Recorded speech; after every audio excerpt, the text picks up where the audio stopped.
Hey guys, it's Mark from Snow Only here. Just a really important video that I wanted to get out today. Our second most inquired country that we have on Snow Only is Italy. France is first, Italy is second.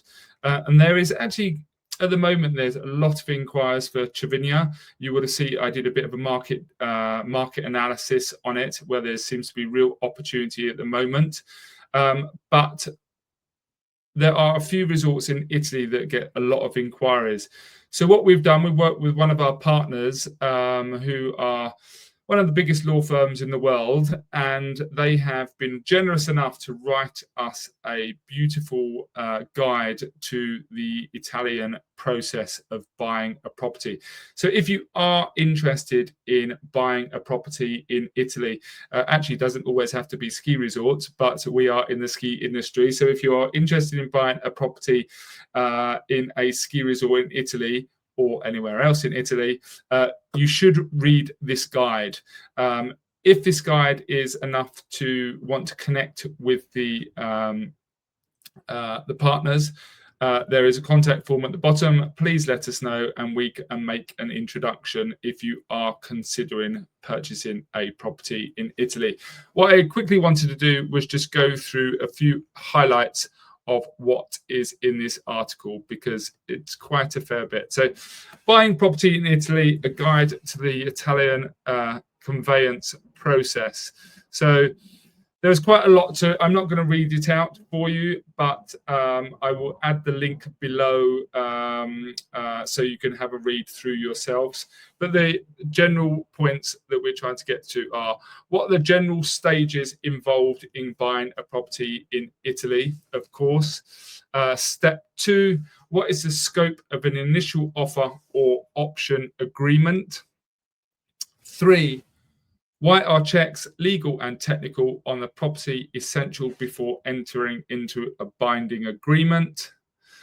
There's a bit more detail on that. As you can see, what is the scope of the legal due diligence? There we go down a bit. The 20-year notarial certificate. Again, lots of information. Number 4, what is the role of the Italian Notary Public? It's slightly different in different countries. I'll quickly read this one out because I think it's important. The Italian Notary Public occupies a peculiar position within the Italian legal system. There are public officials entrusted by the state with the power to authenticate and notarize documents and ensure the legality of transactions. Simultaneously, they operate as a private professional, earning their livelihood from the fees charged for their services towards their client. The notary's role is strictly neutral. This is obviously the main point. If you want someone to represent you, you don't want someone that is neutral.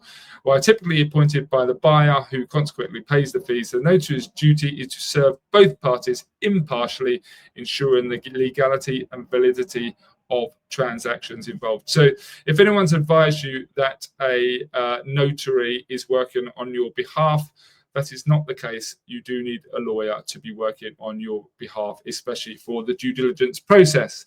Step 5, second step, what is the preliminary agreement and why is it important? I think we know the answers to this, but again, worth reading it up on. Why is it important to register the preliminary agreement? Third step, what is the completion deed? And number 8, what if the property is a listed property subject to state preemption rights? As you can see at the bottom here, we have a contact form. Please just press the button, fill in your name, email, phone number, and a quick message, and we will make a direct introduction to the people that wrote this. Are very good partners. They are the best in the business, so I would advise.